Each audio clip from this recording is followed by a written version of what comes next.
Hey, yo, peace, family. This is Lord Jamar for the Yanadameen Godcast. And if you watch the Godcast, you know my number one sponsor is Miracle Food. That's right, Miracle Food, the perfect cleanse and reboot for a healthy immune system. And these times, you know a healthy immune system is very important. It's also anti inflammatory.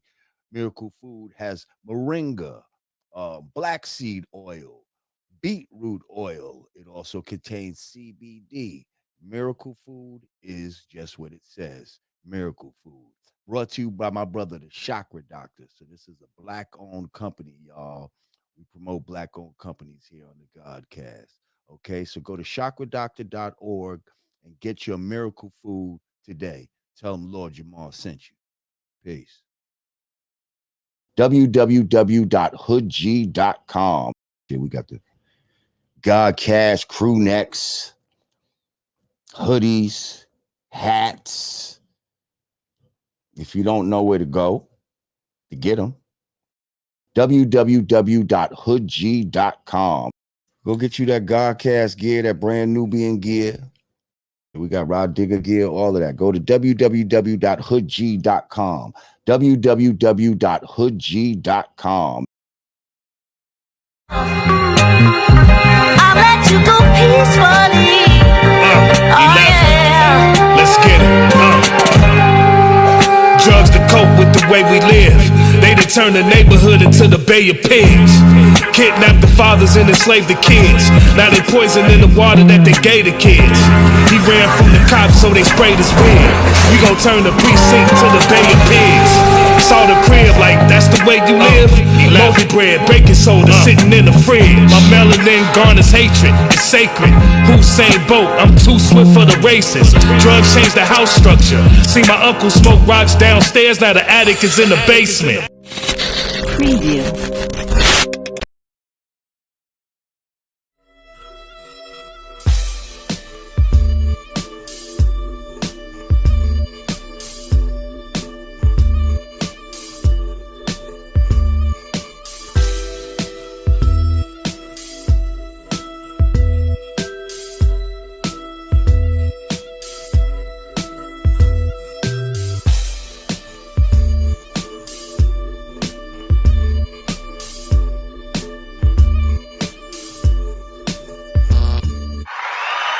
Somebody said, what's today's mathematics?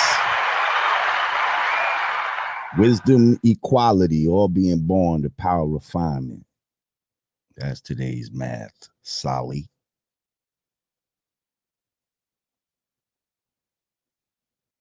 Speak your wise words, make your understanding understood.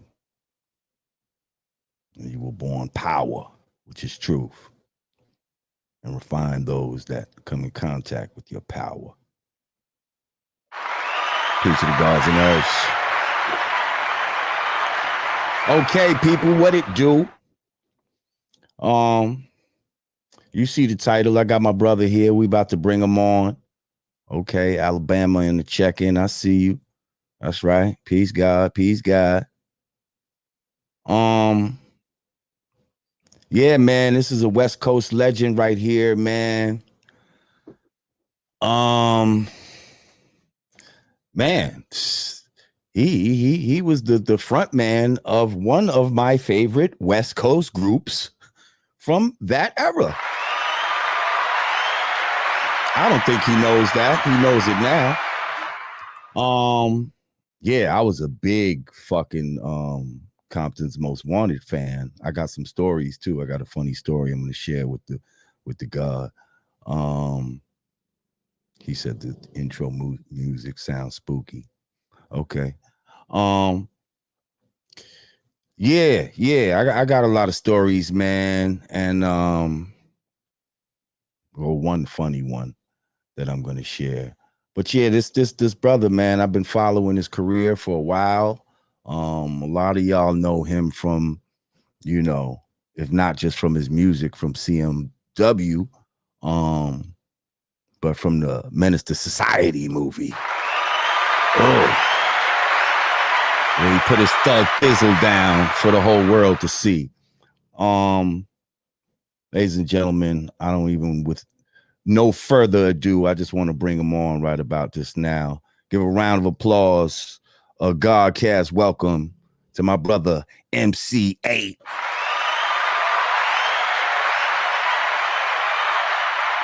What's cracking, fam? What's cracking, King? Everything's good, man. How you be? Man, I'll be good, man. I can't complain. You looking great, brother. You looking great. Man, I'm trying to stay young and healthy and, do what I got to do to survive in this crookedness. You feel me? Yeah, you looking kind of swole up top, like you've been working out.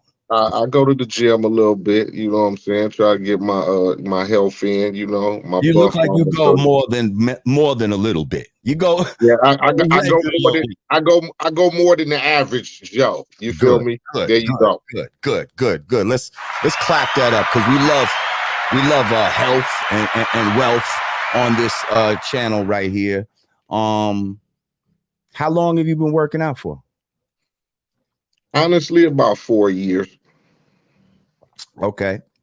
And what made you start working out? Are you the type that you were living such a reckless life and just doing this and that finally you said, you know what, let me get my shit together, or not so much, and you just said, you know what, I just got into it? With staying on the road and still traveling and going overseas and doing all that. Then I started coaching football, with the kids. Ah, nice. And, just trying to maintain that and knowing dudes who was going to the gym and on that tip, they finally convinced me, to get into the gym. And I tried it for a week and took a pause for about a month. And then I went back one day and then the bug hit me, man. I just started going every day and then twice a day. And then every time I had free time, I was in the gym. So that's how it started. Because didn't you come up pretty much as like a smaller type of dude, wouldn't you say? Yeah, I was. I was a smaller type of dude. I probably didn't weigh but about 140 pounds, because I wasn't into, the health and the weightlifting and all that. That was something that was over my head at the time, and health and being a young dude that just ran. It never sparked my interest, so to speak. But getting older and wanting to be able to maintain and be around and, trying to deal with that sort of shit, I just felt like, hey, let me try out, and like I said, it became a force of habit, and I started wanting to do it more and more, and that's just how it became. Now, especially having a smaller frame, were you discouraged at first? Like, damn, I don't even know if I can get that kind of mass that I might be looking for. And then what do you feel like you did to help you, you know what I mean? Help you bulk up a little bit. It's a process that it takes. It's going to take a minute to see results, so to speak. So I knew that.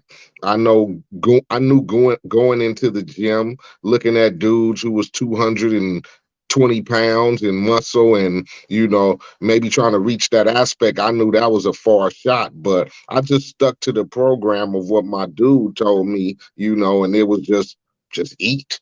Just eat. Just eat.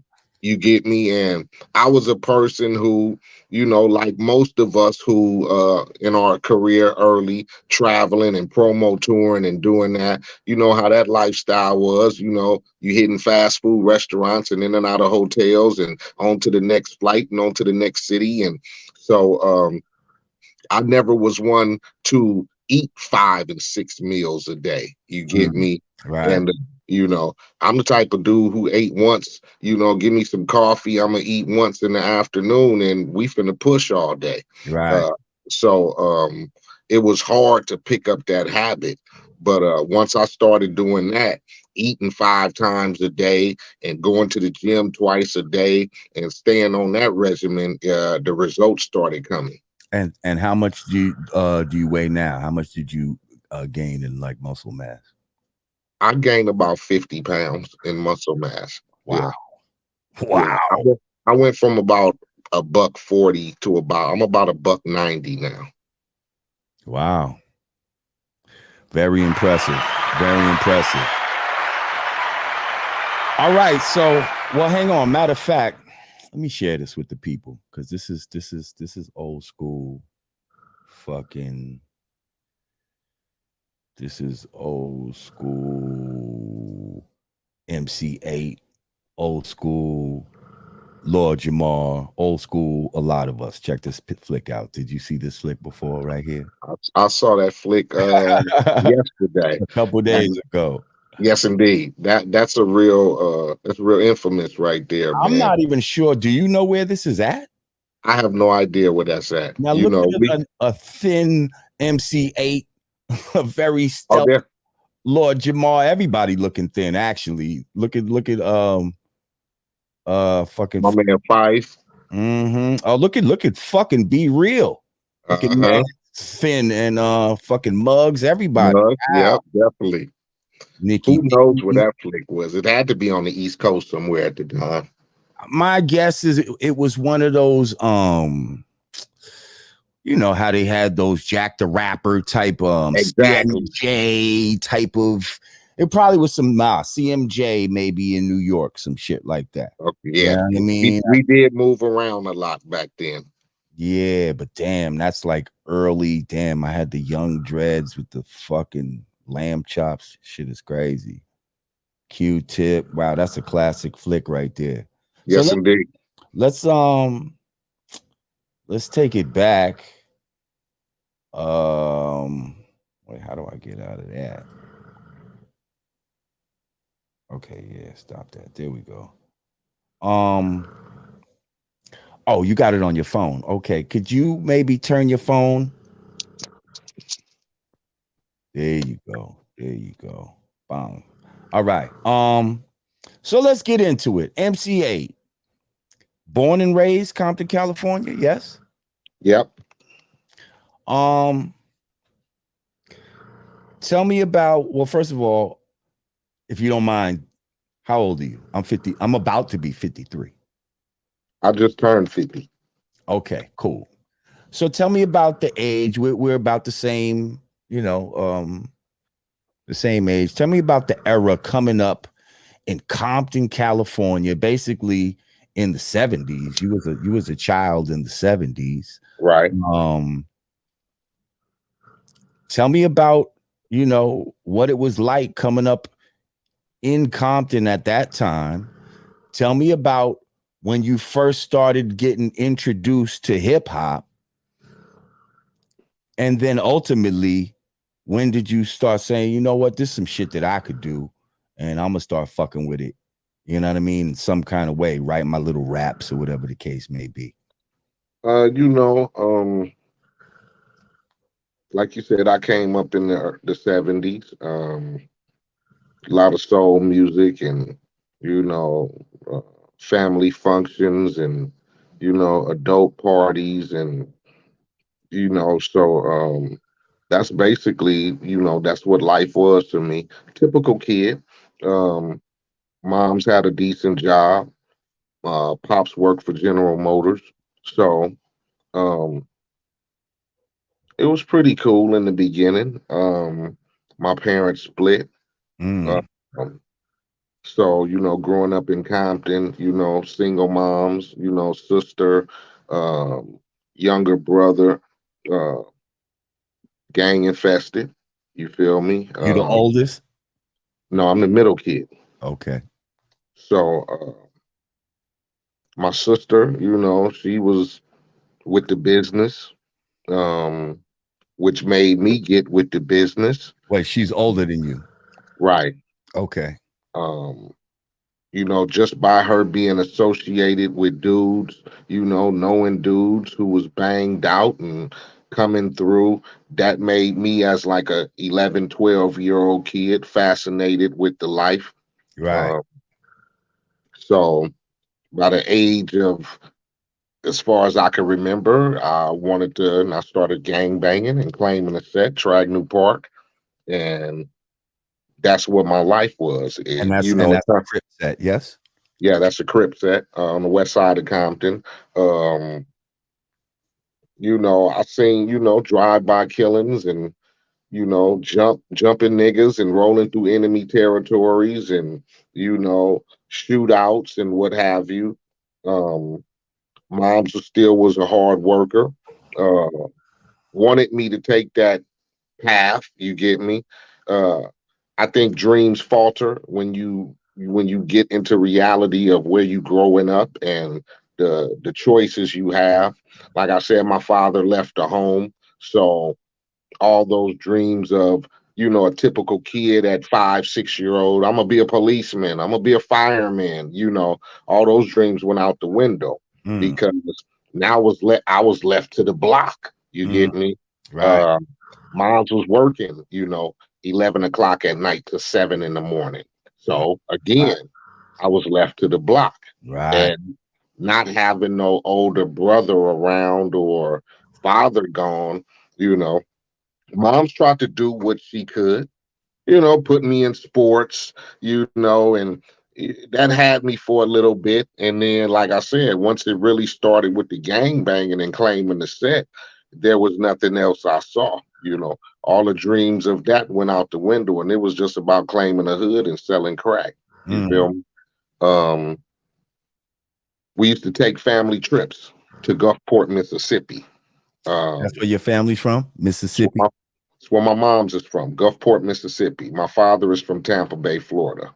So I still had contact with my dad now. He wasn't one of those, just left us high and dry.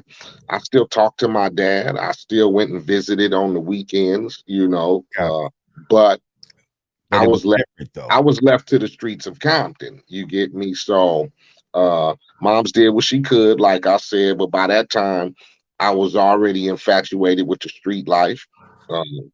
I took a trip to Gulfport, Mississippi one summer, and that's when I was introduced to hip hop. So wait. So you weren't introduced to hip hop in LA. You got introduced to it in Mississippi? Yeah. I got introduced to hip because back then when I was a kid, our radio, I didn't listen to. There was K-Day was probably our only black station. And it was so squeaky and fucked up on the weekends, you could barely hear it. So a lot of us we were forced to listen to pop music coming up, like 40 type of shit. Exactly. Right. I remember listening to a lot of top 40 as a little kid. That's what played in our household, top 40. Unless moms would break out the Millie Jackson or the Bobby Blue Bland or, some shit like that. But as far as radio is concerned, it was just all top 40 shit. So whatever it was at the time, Prince, Michael Jackson, Pat Benatar, Duran Duran, that type of shit. That's all that played on the fucking radio. You get me? It wasn't no motherfucking hip hop. It was top 40. So I took a trip down to motherfucking Mississippi, and I was introduced to Run DMC and Midnight Star. And I heard Freakazoid and I heard Sucker MC. And that's a funny combination, Run DMC and Midnight Star. That's what I heard because I didn't hear that type of shit back at home. You get me? So now when you first heard Sucker MC, what was your reaction? Like, what did you think in your mind? Like, I was like, holy shit. Right? Like, what the fuck is that? Like, like that's some shit right there. I was intrigued. So as soon as I got home, I ran to the swap meet because, moms would give us money to go buy shoes or clothes for school or whatever. I'm at the motherfucking swap meet buying 12 inches. Grandmaster Flash, Treacherous 3, fucking Sparky D and Roxanne Shante. I'm buying UTFO singles and shit.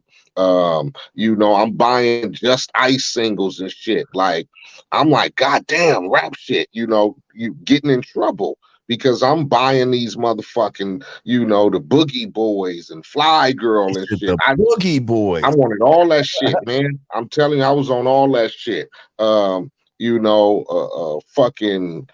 all that early shit, man. That's ill that you say that because, not to cut you off, but your style and all of that, like, before we was doing this interview, for some reason, I started saying some Spoonie G type of rhymes.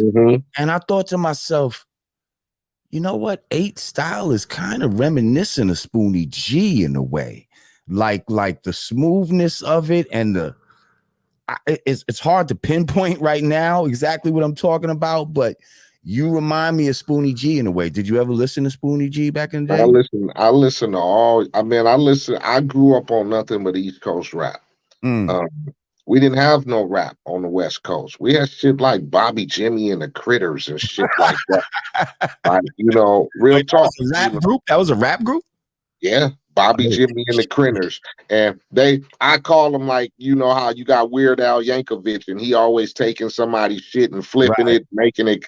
That's what Bobby Jimmy and them did. They flipped niggas songs and made comical bullshit raps out of it. That was our motherfucking shit. And that was just local though. That was, you had to be from LA to even hear. Yeah, that was local shit. Like we had LA Dream Team, we had Egyptian Lover, we had Egyptian Lover. We had did a show with Egyptian Lover early, like in our fucking career. I mean, early. I think we was in North Carolina. First of all, I had never heard of this guy. You know what I mean? Like, we kind of thought it was, you know, the name was kind of weird, and then the music, like, we didn't understand that shit at all. Like, we was like, we wasn't fucking with Egyptian. Mystified by that type of shit. Well, that was West Coast. He was on the show type of shit. Right. Egyptian Lover was large on the West Coast at that time when rap music first started breaking. You know, y'all had motherfuckers like I said, y'all had BDP, y'all had motherfucker my man Pooba with the sexy and shit like that, Masters of Ceremony and shit like that, man. You know, y'all had the Sonics and shit. Y'all had the Beastie Boys and Run DMC and shit and EPMD. We had Egyptian Lover and LA Dream Team and the Wrecking Crew. You know, we didn't have like real significant hip hop until, you know, NWA came on. Now we had underground niggas that was large, which influenced, you know, a lot of our music. We had Toddy T. Real quick, who would you say was hard, like, but a precursor to a Run DMC that we didn't necessarily hear of? Because I never heard of who you just said. What's his name? We had motherfucking we had Toddy T. Toddy T and Mixmaster Spade basically were how they got the mixtapes and shit. You go. So Toddy T was from my neighborhood, and they had a crew called the LA Posse. It was Toddy T, Mixmaster Spade, DJ Pooh, you know, and they basically introduced you to the street rap before Easy broke it. You hear me? Now, Todd had a single called Battle Ram, okay? And that's what really... Battle Ram? Battle Ram. I know Battle Ram. Okay, now that was Toddy T. That was a West Coast dude? Okay, the Battle Ram. Yeah, I know the Battle Ram.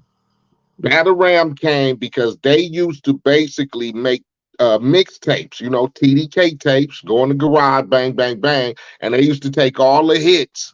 Like before the shit was signed to whatever, they used to go around and sell these tapes. They would take all the East Coast hits because, like I said, y'all niggas had it locked. Houdini, everything that came out the East Coast was on fire. So Toddy T made the Battle Ram off of the Rappin' Duke. Remember the Rappin' Duke? Yes. Okay, so he took the instrumental to the Rappin' Duke and he made a song called the Battle Ram. And basically, it was that was played on the East Coast. I heard that in mixtape mix shows on the East Coast. That's how I know the Battle Ram. And for those of y'all that don't know what the Battle Ram is, that's what the police use to knock your fucking door down. The motherfucking Battle Ram. But anyway, go ahead. Back in the 80s, you know, the crack scene was real hot. You get me? So niggas was real heavy with it. So we used to have Daryl Gates was the police chief. Niggas were getting busted. Hoods was getting raided, crack houses, dope houses, and they would use the Battle Ram. So my nigga Todd made a song out of it. He Yo. would talk about the mayor and Chief Daryl Gates, and they coming through your hood with the batarang, and the shit was selling like hotcakes. So they started doing all that shit. Like Houdini had the freaks come out at night. They had the clucks come out at night. Where they were talking about serving in the hood and how the clucks would come out at night and they be making their bread, boomty whoop. So they did all that type of shit, and that's introduced us to the street shit. Therefore, how Easy came into the picture. Easy came into the picture with Boys in the Hood, and that's what kind of solidified us as mainstream West Coast rap. So Let me at just that time, say, not to cut you off, but let me just say, I feel like that's a tradition that we do as Black people. Let me just explain. Like, so when hip hop started in the East Coast, we were almost redoing a lot of like, it could be from a commercial, it could be the theme song of a TV show. We was taking from shit that already existed and flipping it. You know what I right, mean? We would take not just break beats, but like for instance, a record like Sucker MCs comes from a record called Action. Okay. That was a break beat that people used to use, but Action was a pretty contemporary record at the time. Like Action was pretty new. Like, you know what I mean? It was the lady put it out, and then shortly after that, niggas in hip hop got a hold of it and was scratching it and making new records off of that record. You know what I mean? When you look at Jamaican culture, like a lot of Jamaican reggae, early reggae, they used to redo all these fucking songs, like until they got their own fucking their own footing in the door. You know what I mean? So it seems like we're doing this rinse and repeat. We're doing the same thing where when we first getting up on our musical chops, we'll mimic some other shit. Even Rapper's Delight. Look at Rapper's Delight. Like, that Good Times beat was new when they put that out. They took that Good Times and flipped it. Kind of the same way you're talking about how Toddy and them used to do with, the East Coast rap shit. You see what I'm saying? So really it was in tradition.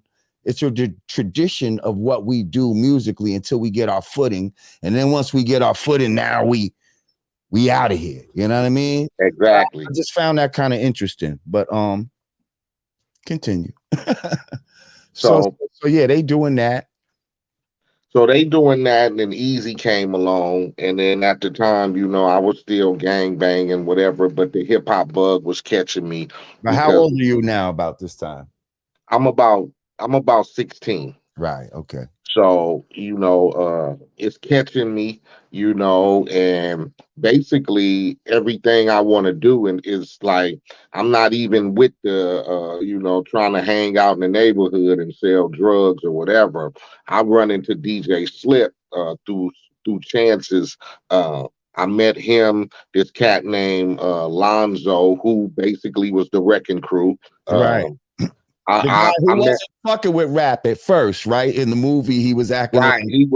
They were doing the Wrecking Crew thing, party music, turn off the lights type of shit. That's what they forte was. But Lonzo had a big studio at his crib, where all the local dudes, whatever, So I had a chance meeting because I'm riding with some other dudes, and me and my boy Chill, we just happened to be in the back seat rolling with some dudes. They finna go have a meeting with Lonzo because they some singers. So they trying to get Lonzo to mess with them on some singing shit. And we just happen to ride with them. And we go in the meeting with them because it's inside the studio. And me and Chill had just got through cutting a demo, like just on some bullshit. Like we wasn't even serious with it, but we had cut a you demo. Wasn't rhyming before that? Before you cut the demo, you wasn't rhyming at all? I wasn't rhyming at all. Wow. Let me tell you something. I wasn't rhyming at all. And I was, like I said, I was strictly gang banging and selling drugs. But you was a big fan of it though. I was a huge fan of it. Right. Like, I loved it. And so you was Like I able to said, spit other niggas' rhymes though, right? I wasn't really like, I didn't have that confidence in myself to be no motherfucking rapper. But what I'm saying is, when you listen to another nigga's record, were you able to rhyme along with it word for Oh word? yeah, word for word. The message, And I think that's Grandmaster part of the Flash, training all that shit. of I a could rap MC nigga too. shit like it wasn't nothing, but Right. I wasn't putting my brain to coming up with shit. I wasn't thinking like, man, all this shit you going through, the experiences and growing up in the hood and what you Right. done That seen and all means something. that shit wasn't, I wasn't even thinking about that. Cause to me, my thing was repping the neighborhood. And repping the neighborhood didn't come with no rapping shit. And homies look at you like, what the fuck? You nigga rapping, you nigga, you claim the hood and nigga do that. So that was my thing. I never was like, but I'm getting high one motherfucking night and I started rapping out the top of my head. And my nigga Chill was like, what the fuck? So he was like, nigga, you need to write that shit down. So that from that day on, I grabbed a note.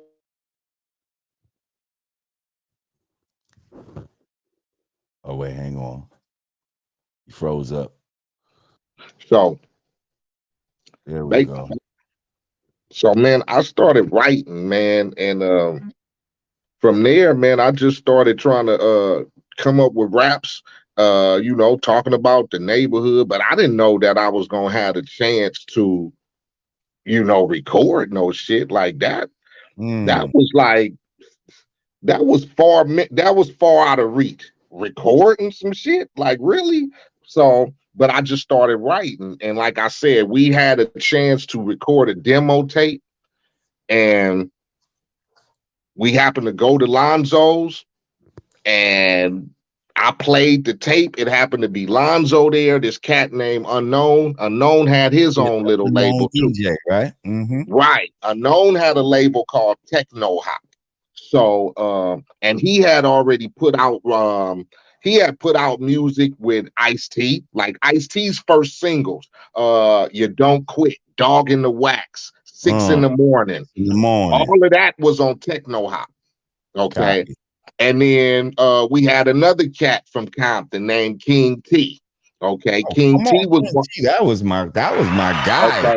King T was the first people when we went to the West Coast, he would be like one of those West Coast ambassadors, like he knew what time it was with East Coast hip hop and all of that, and he would just have love like when we come over to the West Coast, like, yeah, come on, come fuck with me type of shit, like, you know what I mean? That was my guy. Tila's a good people. So Tila had a lot of stuff out on Techno Hop. A lot of his first stuff, singles, was on Techno Hop. So, and then my man DJ Slip, who produced a lot of my stuff, he was there. So I played the demo tape. They liked it. Slip was working on a compilation, Compton compilation. So they asked me to be on the Compton compilation. Thus, Compton's Most Wanted Career was born. We did a song called Rhymes Too Funky on the Compton compilation. That was like our very first, got to see yourself on the album cover and, cassette tape. And, I thought I had made it by the end, but boy, did I know it. I didn't know shit. But I just felt like I had accomplished something from coming from, the streets and growing up in the hood and gang banging and my parents wanting me to be something other than, you get me? Because they didn't believe in that shit, at all. You did accomplish something. It's just there's levels to this shit. You know what I mean? Exactly. Definitely. It's definitely levels to it, and it's patience, man. Like I said, you come from the era I come from, so you know what it is to get in this game and to try to maintain, because motherfuckers, it's like a roller coaster ride. 1 minute you on top of the world and shit, you might be getting off the ride for a couple of days and shit. You know what I'm saying? And then you got to find that motherfucking edge where you can keep the motherfucking fans satisfied. And then when the labels don't believe in you no more, they want to get rid of you, and you got to restart. So it's levels to this shit to maintain your sanity in this hip hop game. Facts. Facts. Wait, how do y'all where does MC Ren come in the picture? He kind of did y'all know My Ren? boy Ren, my boy Ren, was with Easy and them. They came into the picture early on. Like I said, even before we had a record deal assigned, Easy had Boys in the Hood. Easy dropped Boys in the Hood, and it kind of like blew everybody out the water. Um, there wasn't a car from here to, Timbuktu who wasn't playing Boys in the Hood when it first came out. Um, and then that sort of introduced, because Ren was always around Easy. My boy Chill used to live across the street from some of Ren's people. So we used to see Ren all the time. I mean, And now in Chill, that was your original partner, like y'all was MC partners. Chill was always my partner. You know what I'm saying? Chill's been my partner since the beginning. We knew Ren and them, as far as Easy is concerned. We used to see them. They used to invite us to videos and studio sessions and all that. But Morgan. me and Chill started, Compton's Most Wanted. Chill was a beatbox at first. And basically I was, trying to rap. He would beatbox. And then from there, we just decided to form Compton's Most Wanted. And then, me and him started off as the first single. We did Rhymes Too Funky together. Then we did a song called This Is Compton. And then in the transition of that, still trying to be, because like I said, we were both from the same neighborhood. So we were still trying to be affiliated, and it kind of caught on the backside. What you say? Give It Up was the song on the flip side, right? Give It Up was the song on the flip side of This Is Compton. We had a maxi. This Is Compton, Give It Up, and I Give Up Nothing. And but we were still, like I said, we were still trying to prove, that we were neighborhood affiliated. You know what I'm saying? So that kind of caught up with Chill to where he had to start going to do some time, Right. because we still wanted to be street affiliated. I did myself. I didn't stop going to the neighborhood to probably my 4th album. Well, it says his first time he got locked up, it says for a joyride. And they put right. We was kids, man. Know what that means. We was 17 years old, and we were still like, stealing cars, selling drugs, doing all that shit. So, we had to transition out of, wanting to be associated to trying to learn about, establishing a career and being an artist and all that, because it was hard when you grew up in the hood.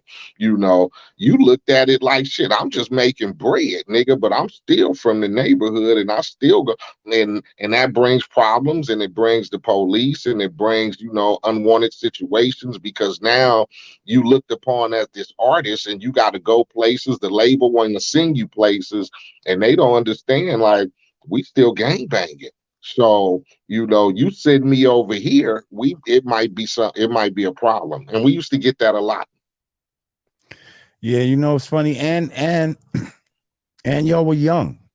Like I remember doing mad dumb shit when we was young, and we was brand Nubian type of shit. Like I remember me and X riding around in a stolen car that somebody gave us. Like, you know what I mean? And like, we brand Nubian. We could have easily got popped for that. Exactly. And you know what I mean? Now we away and fucked up the whole shit. We didn't. But, we was just young doing stupid shit. We thought the shit was fun. We had just came back from the studio. This shit. We had just came back from the studio from recording Growing Up in the Hood when Chill went to jail. We had just left the studio, and we get back to the crib, and like you said, he had we had that stolen whip that somebody gave us, and it was parked. And when we got dropped off from the studio, my nigga Chill was like, I'm finna make a run. And me and my boy was like, man, don't go nowhere right now. It's 3 in the morning. That it's shit, 3 in the morning. It's like, it's a little too long, too. And my nigga was like, yeah, I'll be right back, female calling. So, it's like, and man, Mm. we got a call about 4 hours later. My nigga was like, they got me. And we was like, man, so And I that bet was you the, didn't, and I bet you didn't get the pussy neither. oh no, he got soon, he didn't even get over there. This Soon is as what I'm he telling left you. the This block, is what I'm telling you. soon as he left the Like, block, he got pulled over. this is what I'm telling you. Because you could at least got, you know what I mean? Exactly. And then You on the could at way least got the back, prize first, yeah, but and then damn, on the way back, you So got popped. But nope, no good deed goes unpunished. So yeah, that's ill shit.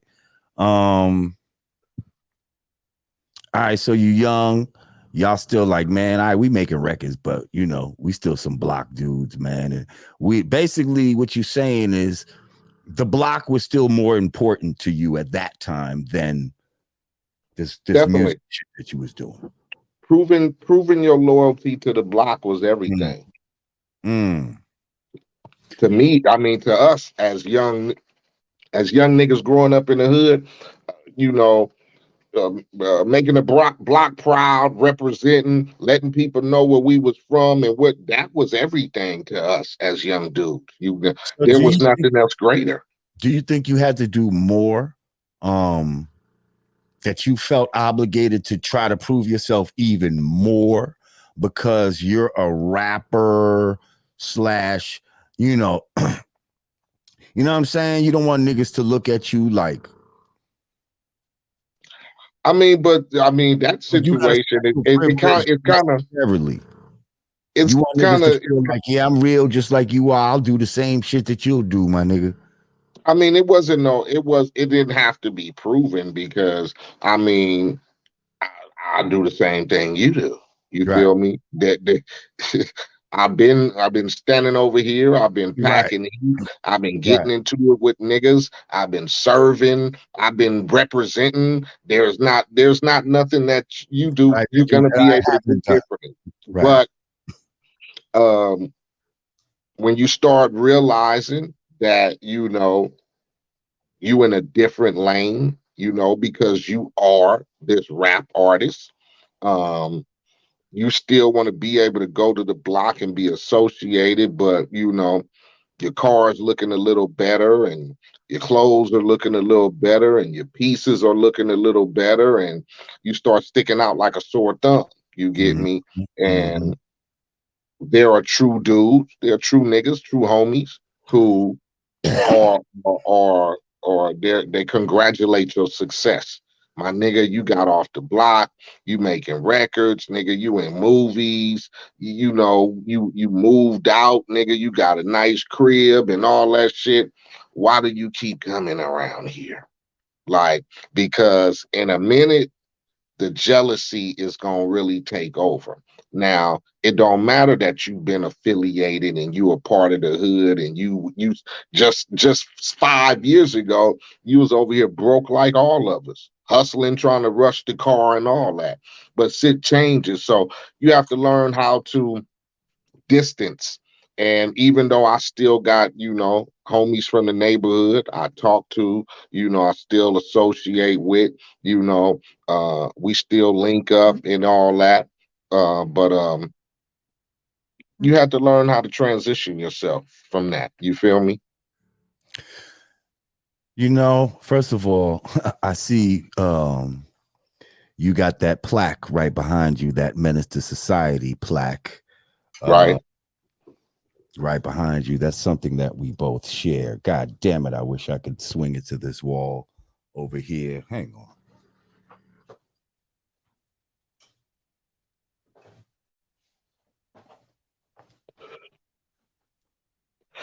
Yes, indeed.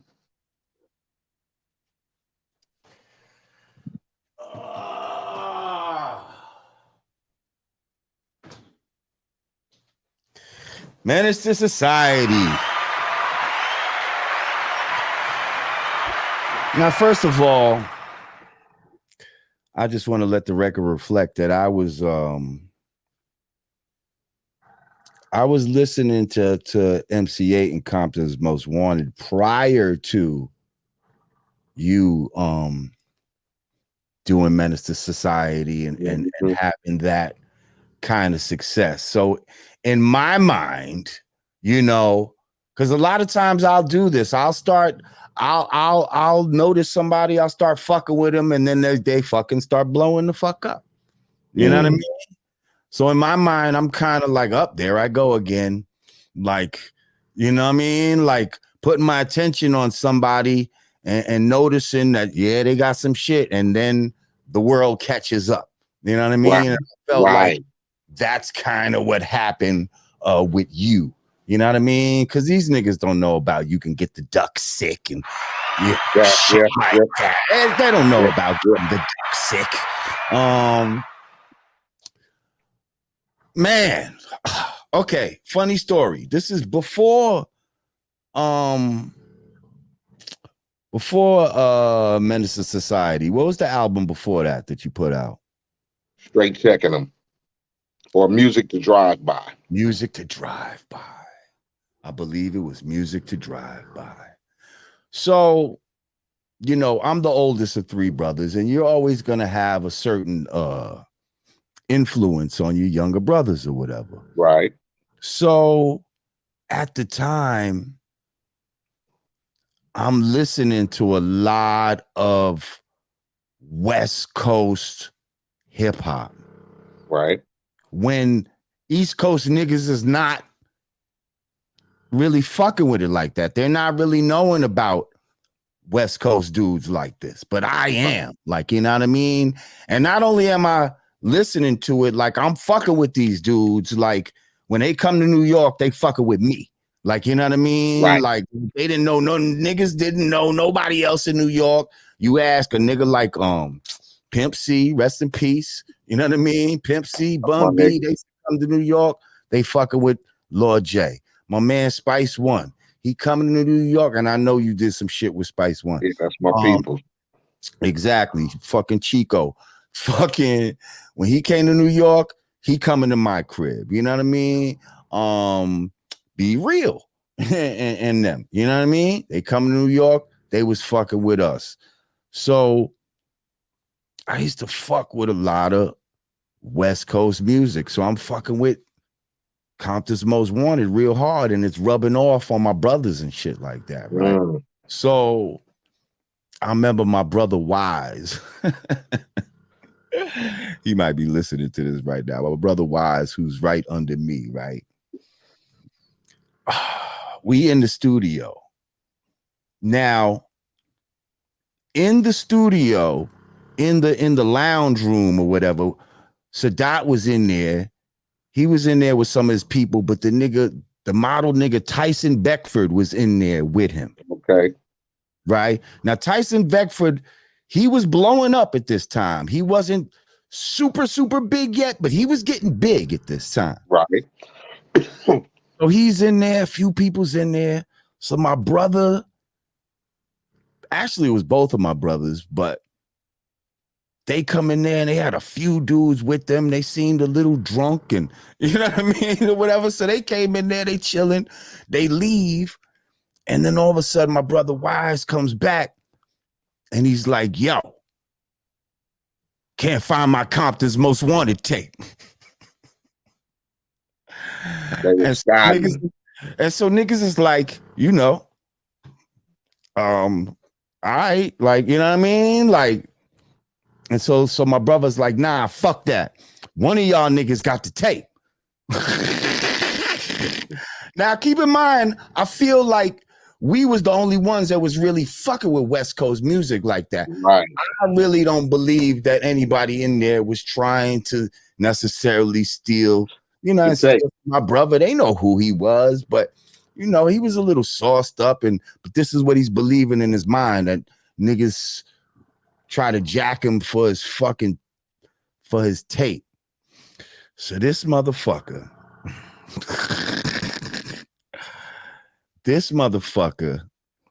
and it's all, I mean, some people might be mad that I'm even telling this story, but fuck it, it is what it is. It happened. This motherfucker made niggas in the room rabbit ear their pockets. Like, yeah, nigga, pull them out. to prove this is how gangster the fucking the cops supposed wanted tape had him feeling, I guess, that he had niggas rabbit ear in their pockets to prove that they didn't have the tape. He like, fuck that shit. I want my I'm not going nowhere without my MC8 tape. It's gonna be a terrible night if niggas don't come up off the tape. And if I and you better not pull it out your pocket. Oh yeah, don't pull it. You might as well just keep it tucked if you got it. So long story short, but it was fun. And so I had to come in there like, yo, what the fuck's going on? Like niggas are standing there with their pockets. He was serious about that. He was serious about that heat, man. He's like, he was serious about that real heat. Like, ain't nobody got your fucking tape, man. Fuck out of here. Like, you know what I mean? Like, y'all niggas put your pockets away. Like, yeah, he's serious. Fuck that shit, man. No, you ain't getting away with my shit. That's right. Shout out Wise, man. Yeah. Oh, you're gonna love that you said that right there. You're gonna love that you said that. And listen, I think, a lot of it was out of respect too. They know that's my brother. Ain't nobody was gonna try to beat up my drunk. Exactly. Definitely. Shit. So, if niggas did rabbit ear their shit, it was just out of respect. It's not that he was so. Yeah, we just gonna show you, my nigga. It was a funny moment. Shit. Yeah, definitely. A fucking moment. And your tape was the impetus of that. And so I'm saying, you had niggas doing that's true appreciation right there. Yeah, man. Over your music. On the fucking East Coast. And that happened in Chungking Studios, actually, is where that happened, in Chungking Studios. Great times. So tell me about Menace to Society. Like, how did you get involved with that? I'm pretty sure as you had didn't you have a record on Boys in the Hood? I had basically shit. I had Growing Up in the Hood off the Boys in the Hood soundtrack. Right. Then I had a song on the New Jersey Drive soundtrack as well. So I was just working, man, on the road. I was actually on the road back then. Like, to be on the soundtrack was big. Yeah, you was on soundtracks, man. I've done about 5 or 6 soundtracks, man. I was killing soundtracks back then. But Boys in the Hood was successful, the movie, Juice was successful, a lot of these directors were leaning towards hip hop as actors because hip hop was making a lot of noise at the time. So they just figured like the Hughes brothers was finna put together this movie. I wasn't into no movies, acting, none of that shit. I was just glad to be putting out records, man. Right. And they happened to contact my manager and said they wanted me to come in to read for a part. Now, I'm already looking at myself as not one of those dudes. You get me? I'm putting in my work for hip hop, but I'm feeling like I'm on the back. Niggas ain't recognizing no MC8, for no shit like that. I'm doing my records. I'm in my lane. I'm cool. So they wanted me to come read. I'm like, man, I was on the road. So I flew back, went to read for the Hughes brothers, gave me a script. And when they told me who else was reading, MC Ren, I said, what the fuck y'all got me here for then? Give it to, you get me? Like, y'all got me here and y'all got Ren? That's NWA. Come on, man. Yeah. I mean, I'm Compton's Most Wanted, but that's MC Ren, NWA. They made the laws. These niggas got, God damn it. Man, these niggas got platinum records and shit and been all over the world, man.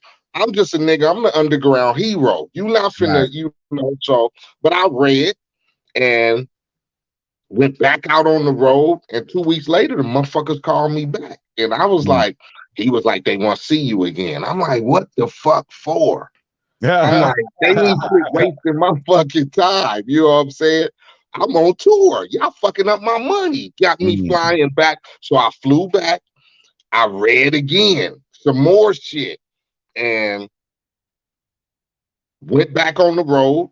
Didn't even think about this shit. And a week later, when I was out on the road, my manager called me and told me to pack it up because I got the part and they needed me to come back. And I'm like, you full of shit. And I got back to LA, and for the next 3 months, man, we were shooting and having reads and all that type of shit. So that's how I got the part to Menace To Society. Wow. Wow. That's great.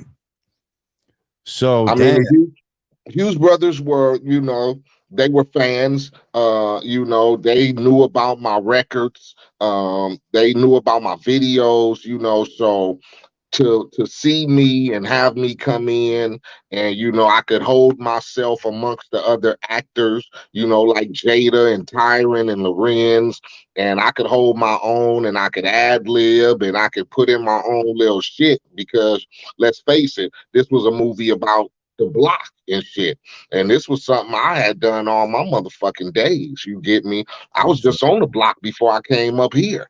Because, like I said, up until I did Menace and motherfucking, I was still hanging in the neighborhood every day. Right. So, y'all want me to talk about the police coming through and shooting niggas and shit like, man, I've been seeing that shit for the last 15, 20 years. So, I got to, even though it was shit in the script, I got to be able to do my own shit, because I could just go to them and be like, man, ain't no nigga doing this shit in the neighborhood. Ain't no nigga doing this shit.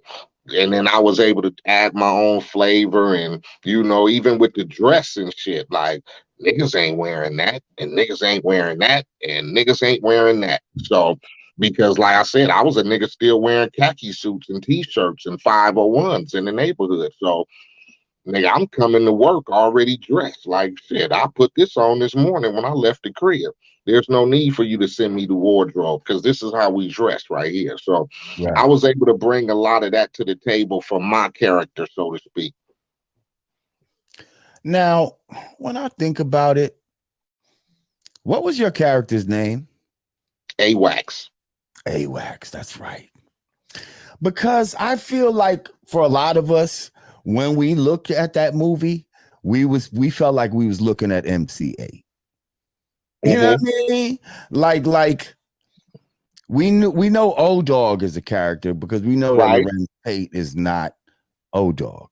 You know what I mean? You knew he was an actor. You knew he was an actor. So. Right, but for a lot of us, I don't think, because I thought about that earlier. I was like, hang on, what was his character's name? Because, and now that you say that, yeah, I remember that name, but I feel like most of us walked away with it thinking MC8. We weren't thinking AWAC. We're thinking, I mean, I was just being myself. Like, and I think that's kind of what you're saying. Like, you just came up there and was doing you. And I think that's what being myself. Or it was not like, like maybe Lorenz or Tyron had to do, learn the character and get in the mode and shit. They even had to, I'm sure, maybe adjust accents and all of that. It's hard. You know what I mean? Like, you got to break, because a dude who's acting and been on TV and been on shit that's totally diverse from what that shit was. He got to get in. He got to get in the character for that. That ain't something that you can just wake up and like turn into. Yeah, I'm a nigga who be shooting niggas and killing niggas, and I rep the hood. And no, like, that's something that's born and bred shit. So, like I said, for my character, it was simplicity to me, because shit, nigga, we was doing this shit yesterday. Or when I pulled up from over here and left the movie set, nigga, I went straight to the neighborhood. Niggas was shooting dice, and the police jacked us, and it wasn't nothing different happening for me. Like I said, because I was still with that mind state of, I'm still from the hood. So that's what made that shit so easy to me, seeing the lines and people like, man, how did you memorize all that shit? And I'm like, because a lot of that shit I just did on my own. Right. Well, you did an excellent fucking job. Good looking. I felt like You know, like some rappers, like maybe we were gonna see you more in films and stuff after that. You know what I mean? I'm sure people did, but nothing ever came out. Now shit came my way, Right. but I'm not finna be nobody's comic nigga relief. You get me? Right. A lot of the parts that were coming were on some joking ass, bullshit ass, funny ass, and that's not me. Because first of all, I wasn't trying to chase no acting career. I Right. did Menace to Society because I felt it was a movie that was depicting what was going on in the neighborhoods every day. Because it was something that I was living. But when it come down to, do you want to play this type of motherfucker, and it's all jokes and laughs and comedy shit, man, nah, I'm cool. I'm not finna motherfucking fuck with my integrity of who I am for a check. You get me? Some people do. Some people feel like fuck it, it's a payday. But I feel like remaining true to myself and the motherfucking people who put me in the position to be where I am today, which is true fans and true motherfuckers who got my back. Uh, my integrity mean a lot, and I don't sell that shit for no check. Fuck it. That's why I'm who the nigga I am today. And you don't see me flip side into some other shit just because there's bread on the table. Because like I tell motherfuckers, all bread ain't good bread. Facts. What sign are you? Gemini. Gemini. Okay. Um, that Menace to Society soundtrack, man. Was that a hell of a fucking soundtrack? Oh no, I bang that motherfucker to this day. Like to this day, like that shit was crazy. Like Yeah, that got to be one of the best, in that type of era and that type of music.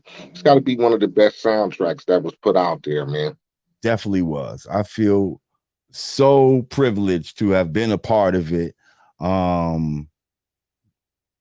That introduced me to UGK.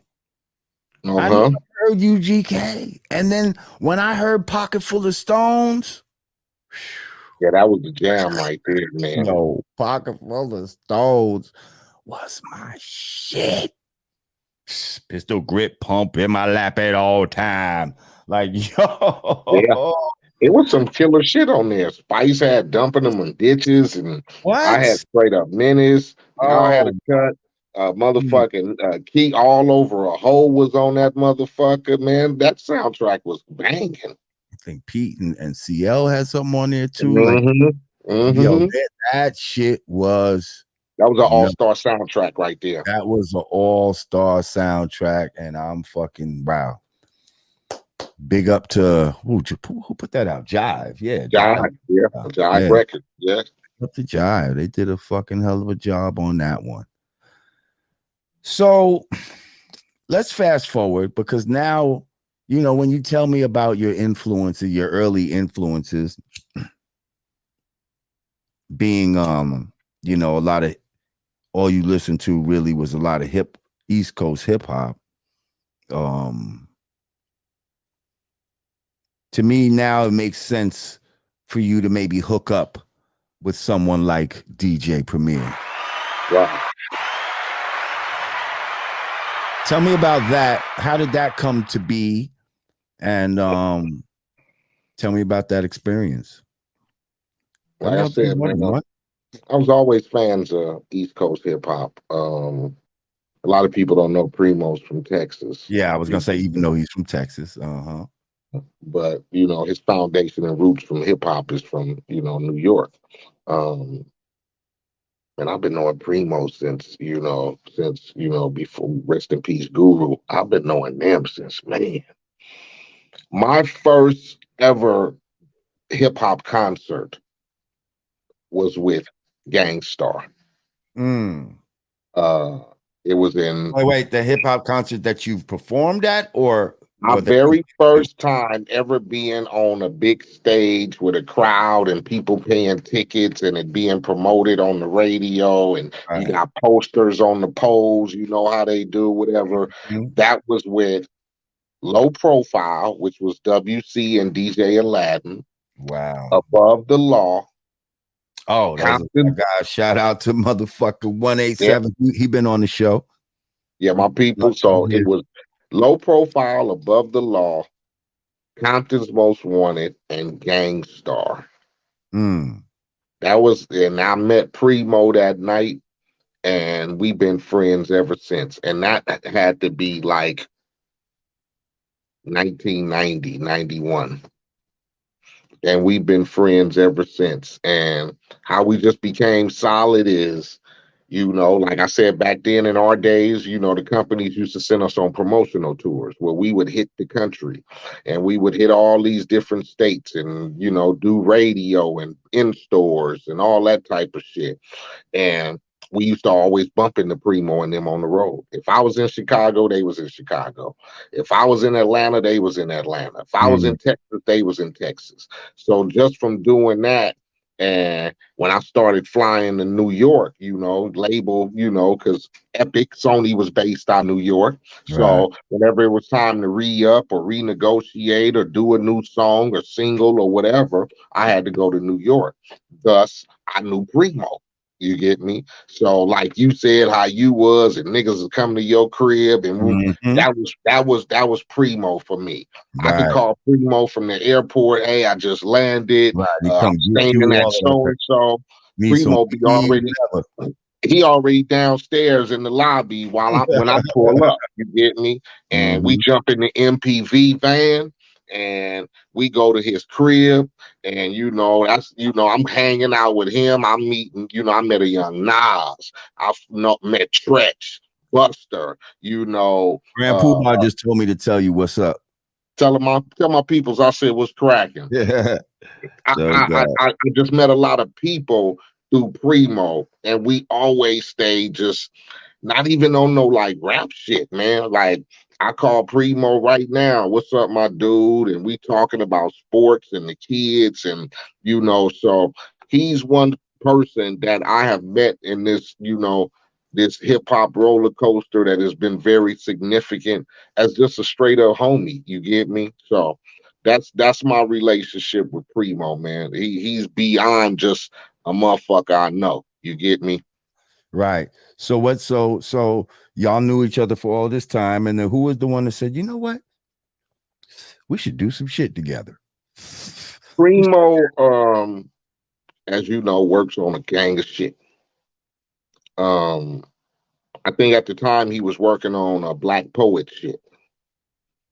He had did a project with Black Poet, and they was getting ready to do a remix, and he called me to get on the remix. So um, they flew out here. We did the remix. I think I flew to New York because they was performing. They brought me out for a performance. And from there, I had already been in the studio. I took like about a 4-year hiatus. I hadn't been rapping, nothing. Like I said, I had started coaching football. Mm. My son is 16 right now. He a sophomore quarterback. Nice. So since he turned 5, I started coaching, football, So that was my focus at the time. I wasn't even tripping off of putting out a record. I was still going on tour. I had just finished like 2 European tours, one Japan and one in Europe. So it wasn't money or nothing like that. I was set. I was cool just sitting at home coaching football. But I had the studio available at the crib. So I get bored and I go in there and put a song down. And then the next day I do 2 more songs. And then I hooked up with this new producer. So the more beats he produced, I just go in the studio and make demos. Fuck it. Next thing you know, I looked up and I had about 50 songs done. So I sent them to Primo. And Primo picked about 20 songs and said we should put these motherfuckers out. Mm. And that's how Which Way Is West came about. Dope. When you hear motherfuckers say these songs need to be out, I said, man, do what you gonna do, Primo. And he did what he did. That's what's So up. Primo, like I said, he's more than just a hip hop nigga to me. He's somebody that's significant. Appreciate what I've done for hip hop. You know what I'm saying? And just on the whim, man, just a homie. You get me? He didn't even have to do that. Like I said, Primo's to me, he's in that Dr. Dre category. You feel me? Absolutely. So for him to take the time out and want to fuck with me on a project, man, I was like, man, please, hell yeah, say no more. Well, I just thought it was dope that a MC like yourself would get on those type of beats. You know what I mean? Man, I fuck with East Coast niggas. I Yeah. mean, I fuck with Pete Rock. You get me? That's my nigga. Pete Rock, me and Pete Rock trying to collaborate on some shit. I got down on the on his Soul Survivor record on One Life to Live. Mm. Um, I fuck with East Coast shit, man, all day. And That's I feel like as an artist myself, I grew up on a lot of East Coast shit. So that gives me that diverse shit to where I can fuck with West Coast shit. But then if one of my peoples from the East hit me with one of them East Coast classics, it's nothing for me because I study that shit. And when you're a true artist, you should be able to bust on anything. That's what's up. I remember like when I first heard like Compton's Most Wanted, definitely it wasn't just your voice and the Gia and it was the production as well. Like Yeah. your beat selection and just the whole landscape that was being painted. Tell me about that a little bit about the how did you pick your beats and all of that type of shit, or did I'm the I'm a producer just have storyteller. a bunch just beats and you just liked his I'm a shit? storytelling motherfucker. So when I put together a project, I don't think about, I don't know, like some motherfuckers be like, let me think of something that's gonna get you jamming and partying. Let me think of something that's gonna make the radio. When I listen to music, I be thinking like shit that's gonna be very descriptive to motherfuckers. I want it like you sitting in that motherfucking movie theater and that sound come on and that soundtrack and you watching the different scenes in the movie and the music is hitting and it's making you suspenseful and what's gonna happen next. That's what I think of when I create my music. I Hmm. want your motherfucking ass to be in suspense. I don't want you to just be there like, hey, I want your motherfucking ass to be sitting there listening like, damn. So that was my thing. You get me? My thing was storytelling, and I wanted my music to match my storytelling. And I always looked at it like you watching the soundtrack to a movie, something sinister, something cold, you know. Everything ain't motherfucking bells and whistles, and everybody's not having a party and popping champagne, and everybody don't have on diamonds and gold glistening. This niggas struggling out here for real. So I want you to listen to that. So that's how I'm very particular about the music I pick. It's got to be something that's going to make you think like, damn, I can vision what this nigga is saying because of the music is going through my head right now. And it's making me really think about it. So I was looking through your bio, and there was a point where y'all confronted my man, rest in peace, fucking Tim Dog, Mm, with the fuck Compton shit. right. Can you tell us about that story? Um, I think we was at one of the conventions or something because if a lot of people didn't know, he was signed to Sony as well. Right. So a lot of places we were, they sent him, especially when that, like I said, that promo Jack the Rapper convention circuit was heading around. And Right. we used to go to all these conventions. So it was at the time I think the song came out. We had just dropped Music to Drive By. Mm. And I know what it was about. You get me? Like a lot of people might have thought it was on some real, oh, it's gonna go down and whatever, whatever. But I understand niggas want to generate noise. They want to make noise for themselves. I'm trying to come into the hip hop game. What's the best thing I can do? Oh, let me say fuck the hottest motherfuckers right now because that's gonna Right, generate noise. So I right, get that part of the game. But sometimes when you do that type of shit, you should direct the slug at where you want it to hit. Because right. if you just blindly just shooting, then anybody gonna catch the slug, and that's not gonna happen. And that's Yeah. what To kind of blanket happened. the Compton shit instead of saying fuck Dr. Dre or fuck Exactly. You NWA. could have said fuck NWA, Right, fuck NWA. right. But then when you saying fuck Compton in the whole, now you got every other artist who representing this city who feels like I gotta take it upon myself to address the situation. Right. Now, And when you your step group's name is Compton's Most Wanted. exactly. So when you saying fuck Compton, and Right. I'm from Who Compton, I'm fuck you trying representing to the say, neighborhood.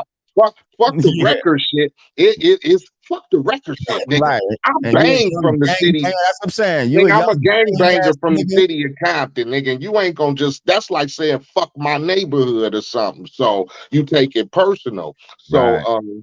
we ran into him at one of the conventions and we addressed him on what did you mean? Are you trying to say fuck us in a whole? And he addressed that no, I'm doing it because of what, like I said, it was.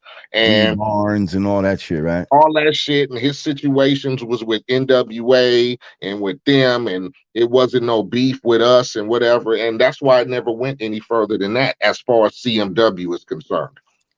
Right. But you ended up writing a We diss did a song track, called right? Who's Fucking Who, and Because we did him. Yeah, apparently he wanted to do um some shit that I feel like, and yes, rest in peace, Tim Dog, but we got to tell the truth. Apparently he approached y'all about um did he say something to the effect of tell West Coast rappers we should do like a Roxanne, Shantae, keep yeah, the like go back. going Yeah, and like we yeah, should, because like I said, in his eyes, he's looking at it like a monetary thing. Like right. we can come up off this shit. Y'all diss me, we I'll diss get you y'all. back, But right. I had to explain to my nigga that niggas don't give a fuck about that. It's the whole aspect of you saying that coming from somewhere that don't understand about what's going on in the city will make that not work. So like I said, his vision is totally from the monetary side and hip hop. Let's make some money. We can turn this into a whole series, blah, blah, blah. But when you coming from where you come from, and like I said, I came from Compton, I had to walk them blocks, represent them streets or whatever. There's just some things that you just cannot do. You know what I just came to my mind as we talk about this? Tell me if I could be right or left on this, but so that Tim Dog shit feels like that was the first tension between East Coast and West Coast. Like that was the Um, first time that there was a real tension where it was like, whoa, like this guy's saying fuck Compton, like in the same way that you're saying, yo, is it spraying towards everybody? Some of us was thinking, I hope the West Coast is not thinking we're all feeling like what fuck Compton. Like that's his record, exactly. Dog's record. Like I hope this is not a blanket in the reverse where now because we got to go out there and do shows and shit like that. Like I fucks with niggas from the West Coast. Like I hope Right. they not feeling a way about New York niggas now. You understand? There was that kind of feeling, but that shit died away. So now I'm thinking when the Biggie and Tupac shit came back, right? When that shit popped up, was there still an underlying current from the fuck Compton? Was there still an underlying energy from the fuck Compton that resurfaced? Do you see what I'm saying? Or am I Yeah, I bugging see you? what you're saying. I don't think it was because when it came to the fuck Compton thing, we didn't feel that was even really, we dealt with that Tim Dog situation like it was buried before it even started. Right. Because It was first of buried, all, It was very big because first of all, he wasn't as a lyrical prowess as No, he you know wasn't. what I'm saying. So that's what first got him canceled because Oh, and we was cool with Tim Dog. Like we would see him around. It was almost funny to him. Like that's what I'm so saying. we He be didn't take laughing it like about that. that shit. All right, kid, hold up. I'm talking to my son. Got to get to practice in a minute. No doubt. I'm not gonna keep you much longer. So yeah, we didn't look at Tim Dog as a lyrical prowess like that, as far as like it was with Biggie and the Pac situation. So I don't think it was any underlying thing with New York because even when that situation happened, what happened, I still didn't look at it as a personal aim when that situation transpired. I never looked at it because I've had too many motherfucking homies from the East Coast. So Right. Again, I just feel like even though the shit with Tim Dog died down, it raised a certain tension between the East Coast. it did because Then it died down, but then I it feel like died down because tension it wasn't was like I don't think it was a whole West Coast, it was fuck Compton. So you had niggas in Compton who felt like whatever, but it wasn't like as people felt like with motherfucking Tupac or be like, nigga, you representing New York. You I get just me? feel like the seeds might have been planted. Yeah, Bullshit right there. we didn't really, like I said, I don't know. I guess it because who Tim Dog was and who we looked at who Tim Dog was, he really didn't, niggas from Compton felt like, okay, they did something, Eiht said something, a couple of niggas addressed it, and because he wasn't able to, his lyrical ability wasn't able to address after, he wasn't looked at as a threat anymore. But when you came to the other situation, I don't know. I think it just because at that time it was a different time. Niggas was having money and everybody was on their own high horse or whatever. So, at then hip hop was new. It was fresh for us. So a lot of dudes had beefs back then that we didn't, we looked at it as it was common shit. LL and Kumo D and LL and Tim Dog and MWA and it was like hip hop shit to us. We didn't take it as personal as it was with that situation that happened with Pac and Biggie, I guess. I didn't take it personal at all because it didn't affect me in any way. I still travel to the East Coast. I'm still remain true to the niggas I'm with today and that I met back then. Never had an issue with a motherfucker from the East Coast. I grew up on East Coast shit. I respect it too much. You feel me? Facts. So I know you gotta go. You said you gotta my son weightlifting, they training right now. Like I said, he's 16. He's a quarterback. He's a varsity starting quarterback. So nice. He's really on his football shit right now. What made you qualified to be, other than being a loving father? What made you qualified to be a football coach? I played football all through my youth. What position did you play? I played running back, and then I played defensive end. Nice. I played all the way up until I got to high school, until rap caught me. You get me? Until gangbang and rap caught me. Having a son, I wanted him to get into something different than hip hop and video games and whatever. So when he was 3, I started putting him in whatever I could put him in at that age. He played soccer, he played t-ball, he played basketball. And then once he was old enough to put on a helmet and shoulder pads, which was 7, I put him in tackle football, and the rest is history. He played, he's a quarterback. He has fun with it.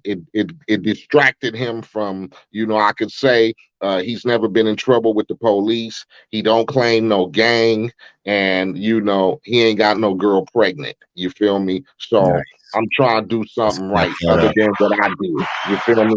Right. So do you only coach his teams? I coached his team up until he started high school. I took a year off, and then last year, right before COVID hit, I started back coaching 12-year-olds. Ah, So I'm returning again this year to coach 13 to, and 14-year-olds. now, but other people's children and not Yeah, your. not my own. I have no kid involved on the team. Right. You know, I'm just a coach, man. Right. I hook up with Primo. Shout out my man Primo again. He hooks us up with Adidas every year. They donate cleats to the team. So I outfit the whole team with brand new Adidas cleats, you know. So just my way of trying to give back to kids who, you know, fathers can't participate, fathers not present, you know, they're not at practices, you never see them at games. So that's what my thing is. I just try to give back to some of those kids because, you know, it can change their pathway. See, you're a better man than me because when I remember back in the days when my son was playing like on a softball team or something. I think he was in like 5th grade or some shit like that.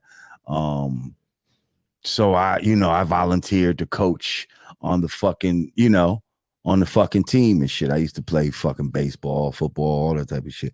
But anyway, but when he stopped playing, I stopped coaching. Right. I mean, I stopped. Somebody else's kids, god damn it. Yeah, you get frustrated and be like, I'm not gonna fuck with nobody else's kids, but I think this is that's it. But I think this the knowledge that I have learned over the last 15 years of coaching. Right. I know some shit. I can call an offense, I can call a defense. So it make me feel good when I'm able to work with some kids that able to follow instructions, learn some shit they appreciate, and once they know who I am and see what I'm giving up to be out there with them, like I said, I could be on tour somewhere in the studio doing whatever, but I'm out here with y'all because one thing I like coaching, and I like mentoring kids on the fact that you can be something positive. You ain't got to be no rapper or no producer or nothing else. You know what I'm saying? You can just have a good foundation, go to school, good grades, and you can turn out to be just as positive. Now, let me real quick. So, do you feel like does your coaching skill translate over into, let's say, Madden? I could play a little Madden. Okay. I could play a little Madden. Guys, somebody on Madden and bust their ass. I can whoop some asses on Madden. I've played. I used to play MC Ren when we used to stay close to each other. Me and Ren used to compete in Madden all the time, and Ren can tell you I got some stick skills. Ren can tell you.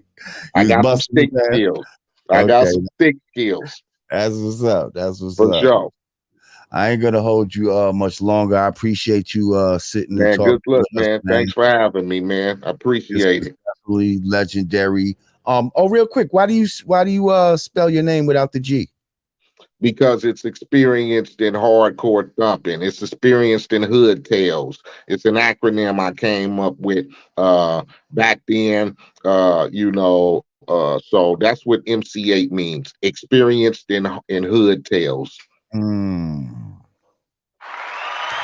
Y'all heard it here on the Godcast. All right, well, anything you want to shout out before you man, the new album Lessons is out right now, man. Go peep that out. Nice songs, nice collaborations. Peep me out on the Gangster Chronicles podcast every Thursday, man. You can check us out. That's me, my man James, and Big Steel. The podcast is doing real good. So, man, check us out there. Once again, that's the Gangster Chronicles podcast. And where do you find it at? Where will we find that at? Anywhere you get your podcast needs, man. We kind of doing the thing right now. It's a good thing. It's good elements. Like I said, we don't try to interview motherfuckers. We just try to have good conversations with motherfuckers who have, been through the struggles of life, come from that lifestyle and have transitioned over, doing things to help the kids out, writing books, starting programs. So tune in. Gangster Chronicles podcast. That's what's up. Yo, For sure. I appreciate you, my brother. Ladies Man, and gentlemen. anytime, man. Holla at me. MC8. Yes, I want to send you some beats too. I'm gonna send you my math and all that. You got the email and yeah, send me your map. Check me out. Definitely. Yo. All right, man, you stay up. Yes, sir. Yeah. MC8, ladies and gentlemen. Oh man, that was a great one. That was a great one. Shout out to the God. MC8.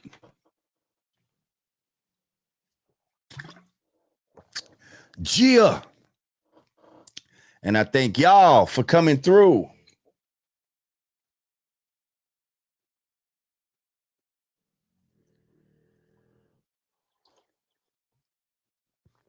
As usual, like we always do at this time, I go for mine. Yes, that was great. Go follow the brother on Instagram. I believe it's 808 on Instagram. And yeah, that was a great one. Pardon me. About to get out of here.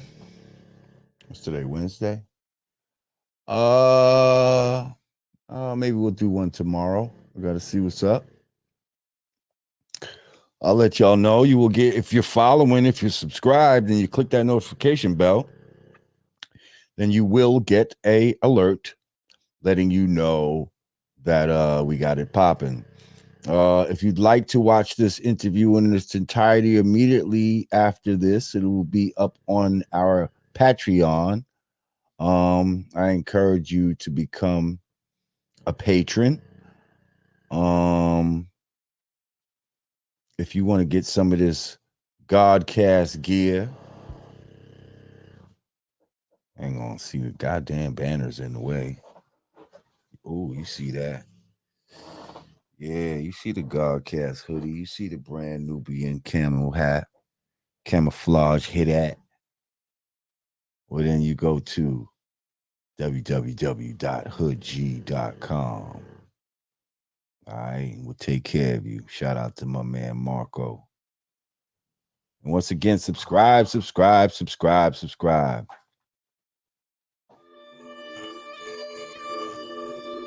Thank y'all.